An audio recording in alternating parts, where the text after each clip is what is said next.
इस वक्त वकला के साथ मौजूद हैं, इनसे थोड़ी बात करते हैं। आज़म सवादी साहब बताइएगा, क्या माहौल देख रहे हैं? वकला की बड़ी तादाद पहुंच चुकी है, सेव कॉन्स्टिट्यूशन की मुहिम चल रही है। बुनियादी तौर पर ये काला कोट इसने पाकिस्तान को बनाया, पाकिस्तान के बचाने के अंदर इनका बहुत बड़ा रोल है। और आज अल्लाह ताला का शुक्र है कि ये तहरीक शुरू हो चुकी है कि हमने आइन को अपने बचाना है, हमने जमहूरियत को बचाना है।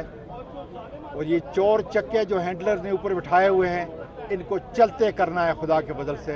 इनका इस मुल्क के अंदर रहना सहना नहीं, मुल्क लूटने के लिए आते हैं और बाहर चले जाते हैं। इसलिए आज वो कला ये इंश्योर कर रहे हैं कि वो आइन के साथ खड़े हैं, कानून के साथ खड़े हैं और इंसाफ की पासदारी खुदा के बदल से होगी इंशाल्लाह इंशाल्लाह।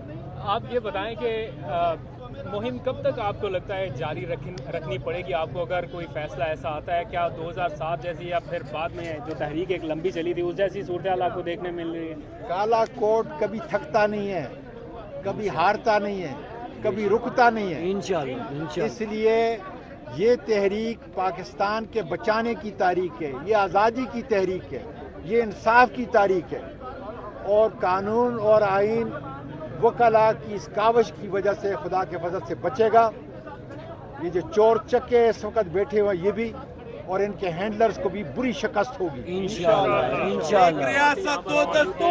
आज़म सवादी साहब आपने देखे ये सारे वकला नामंजूर नामंजूर, एक रियासत दो दस्तूर, नामंजूर नामंजूर, इमरान तेरे जानिसार, बेशुमार बेशुमार।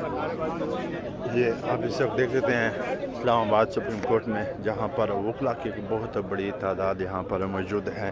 चाहे दस्तूर पे उन्होंने डेरे लगाए हुए हैं, हर तरफ वकला ही वकला नज़र आ रहे हैं। वकला की बहुत बड़ी तादाद यहाँ पर पहुँच चुकी है और वो कह रहे हैं कि हम आइन और दस्तूर के साथ खड़े हैं और आइन और दस्तूर को बचाने के लिए वो जो काला कोट है वो हमेशा आगे होता है।